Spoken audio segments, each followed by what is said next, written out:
Ed Balls, thank you so much for joining us here at the PLSA Investment Conference. Welcome. Good to be here. Obviously we're living in slightly crazy times geopolitically. It's an amazing landscape out there, fairly unprecedented. How on earth does an industry like this navigate that?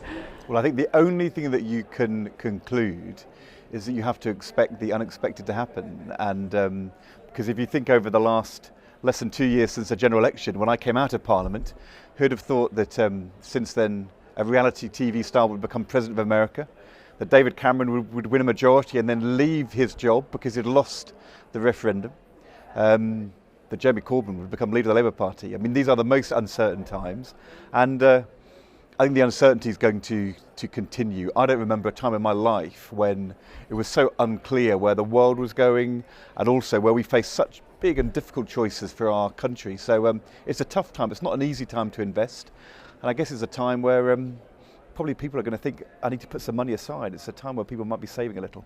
Do you think people do think that? Do people look more long term, or do they panic a bit and think, actually, what am I going to do with this now?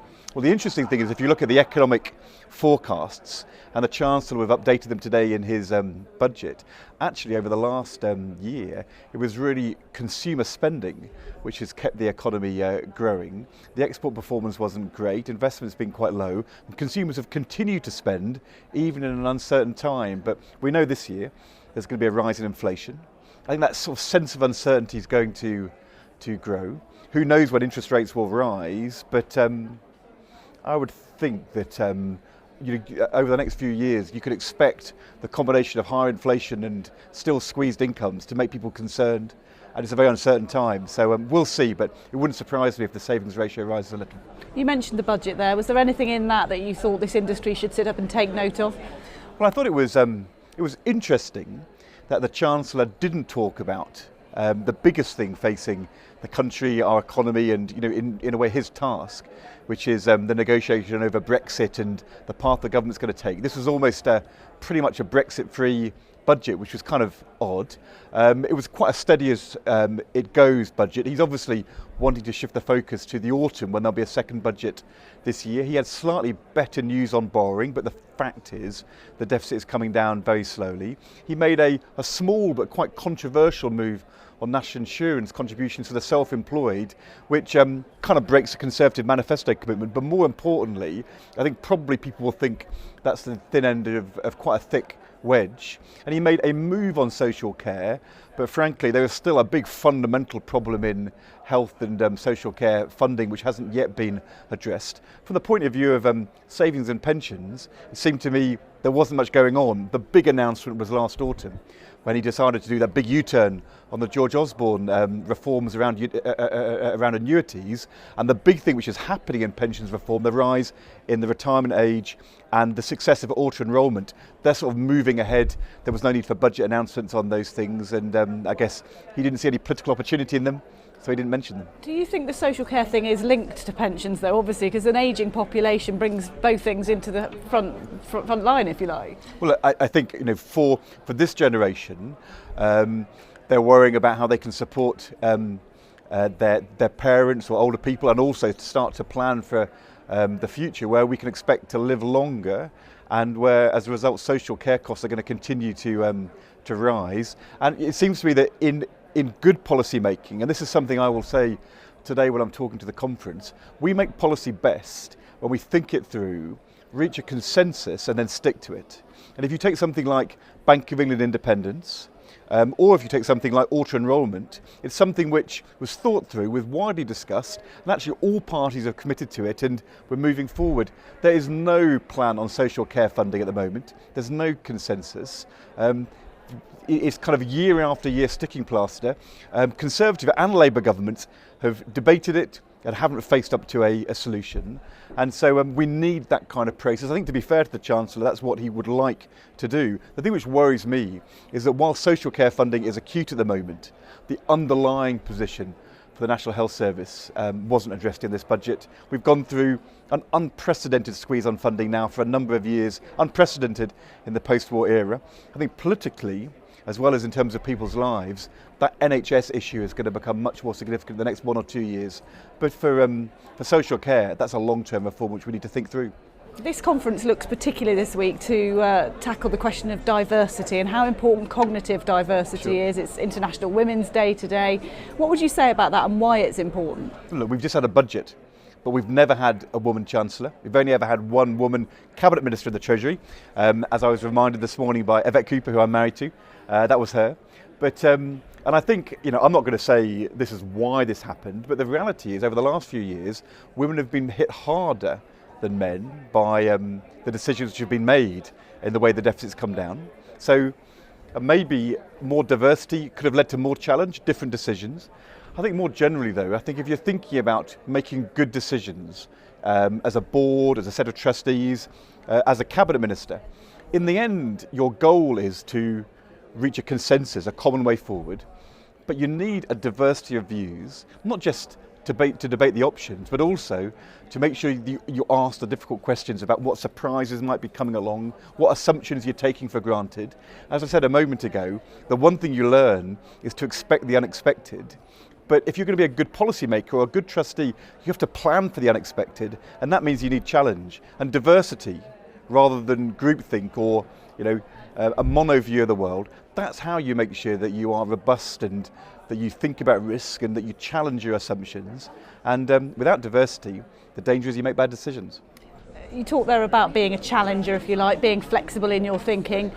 You've kind of personified that in what you've done over the last 6 months, haven't you? Obviously, can't not mention your appearance on Strictly. What does something like that teach you that politics can't? Well, you're totally right. The theme of the conference is diversity. And I've had a pretty diversified time recently. Chair of a football club, a Harvard academic, Bake Off, Strictly, the Cha-Cha, the Samba. Goodness me, so much diversity, so many costumes. I guess it teaches you to have a go, to learn from mistakes and try and improve. I've seen a different kind of professionalism in the way in which those young, brilliant dancers prepare and drive themselves, which is quite striking to see. I guess also it's important, I think, as a politician, to broaden your hinterland, to make sure that in your life you have a diverse range of interests. Dennis Healey always used to say to me that he was a better Chancellor because he could pop out to the National Gallery or play the piano. He always complained that Margaret Thatcher didn't do enough of those kind of things. Dennis was always a bit of a partisan.